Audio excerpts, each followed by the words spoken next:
just as, I know most people haven't thought about these school choice programs as deeply as I have, so I'm not necessarily judging anyone at the moment. I'm just trying to warn you. But Yeah.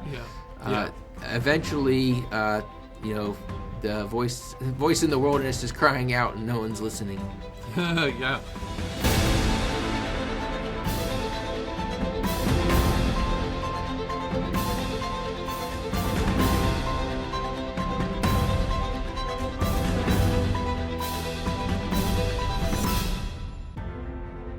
Welcome to the Front Line with FPM, where we talk about California politics, homeschool freedom, parental rights, and the family. I'm your host, Nathan Pierce, and thanks for joining us today. Let's jump right in and see what's going on here on the Front Line. So, speaking of crying out, you have a book that's going to print. You don't have a release date yet, but tell us a little bit about that. Yeah, so Alex Newman, another homeschooling dad and journalist, he's an author, and I co-wrote a book called Woke and Weaponized, How Karl Marx Won the Battle for American Education and How to Win It Back. And it goes just through the history of public school, and by public school I mean government-funded education. That's why it's called public school, because the public is paying for it. Yeah. And from Robert Owen, a lot of people might be familiar with like Horace Mann and Dewey, but before them, there was a guy named Robert Owen, and he saw that the trifecta of evil needed to be defeated in order to get socialism to work. And the trifecta of evil was family, religion, and private property. And so his idea was that we needed a public school system to get the kids out from their parents' homes and to have the government paying for it so that they could produce quote-unquote good socialist citizens. And so if you look at the fruit of our public school system today, less than half of children are born in wedlock. The biblical worldview, according to Barna, is like 4 or 5%, I think, in their latest poll.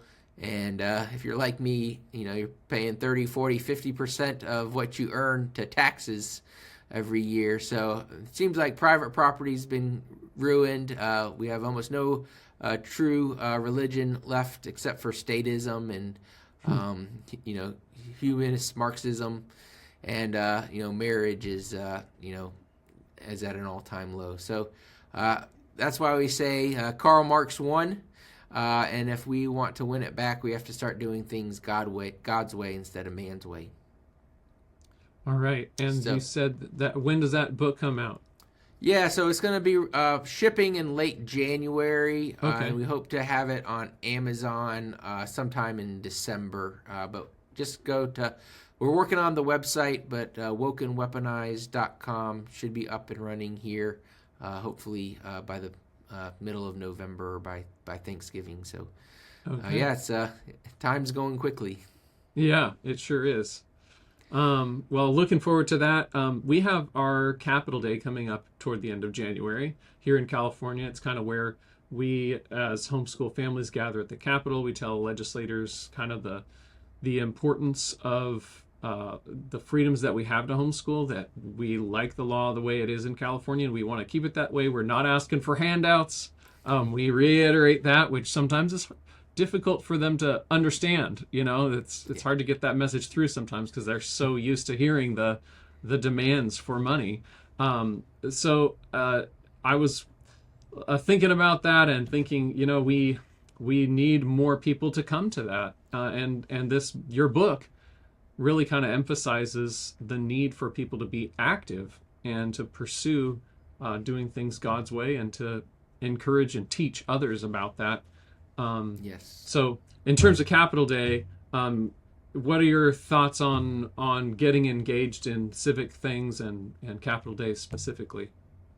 Yeah, I would encourage everyone who's in classical conversations, any homeschoolers, that you've got to start going to these Capitol Days, getting involved with your state organizations, getting involved with those who are, talking to these legislators on your behalf, because the war on homeschooling is increasing, and it's not just coming from one side anymore. We can read what's happening in Illinois and Virginia and some of these states where they're trying to outright ban homeschooling for religious reasons. But it's probably coming to your state sooner than you think. It's time to build those relationships now, and getting together with those homeschool days at the Capitol is a great way to create those relationships. So when you do need to get a bad homeschooling bill stopped, you can, you're not meeting that person for the first time. And it's a great thing to do as your, as part of your curriculum with young kids or kids of any ages, because look, we live in a constitutional republic and we have different responsibilities than maybe a citizen that lives under a king.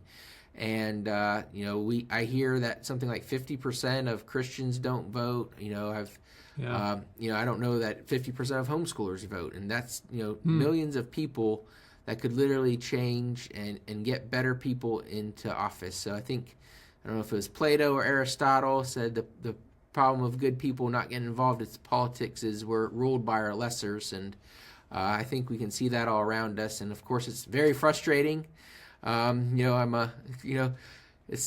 People always say, Robert, you're such a Republican or MAGA or something like that. I was like, man, I've been spending the last 18 months fighting against Republicans, trying to get them to stop doing dumb things. I always just say you got the Republicans are the dumb party, the Democrats are the evil party. I'm just trying to make the dumb party smarter. But maybe one day I'll have to try to make the evil party less evil. I don't know. Maybe that'd be an easier thing. Well, it's also like you said, it can be really frustrating, and it can be frustrating for parents when I ask people to, make a call on a piece of legislation or something, and they feel like, well, what's the good it's going to do, But like you said, people need to vote, and that's how we get better people into office, and people that aren't just all about taking freedom away and giving it to the government. Yeah. Yeah, we're in a mess, but homeschooling, giving your kids a Christian education is the first step, right? We've got to take autonomy over our own lives, give it back to the Lord, be faithful with a little, so we can be faithful in much. And I think the Christian parents who are homeschooling have been doing that well for decades, and that's why so many people want what we want. But God's plan done God's way is going to have God's resources. But when we look for the government to do things and do it the government's way, and quite frankly, God says, okay, good luck. And I want to warn parents everywhere that you are enough. God gave you the skills to homeschool your kids well. And it's great, Classical Conversations is happy to walk alongside you and encourage you in that effort, but finding a good group of people to do that with, if it's not in Classical Conversations, is important too, because we're not meant to be alone. God made that really clear when God gave Adam Eve, and a strand of 3 cords is not easily broken. So we all have days where we need lifted up and days where we can lift other people up, and that's why we need to be in community and not lone schooling. So get together. We can stand together or hang apart, as that's right. Franklin said. Yeah, that's right. All right. Well, thank you so much. I really appreciated your time, and looking forward to your book coming out. And I'm so grateful for the work that you're doing and the hard stand that CC has taken. Thanks for being there, and I'm just grateful for the communities that I've gotten to get to know in California. The CC communities out here are just an encouragement to be around. So thanks for the hard work, and appreciate your time. Yeah, thank you, Nathan. And if you guys want to follow me on X, I'm the Robert B. Show on X, and of course go to classicalconversations.com, put in your zip code, and we'll connect you to a local homeschooling parent that would love to tell you about our program. All right. Well, thank you so much. Appreciate you joining us, and we'll see you again next time.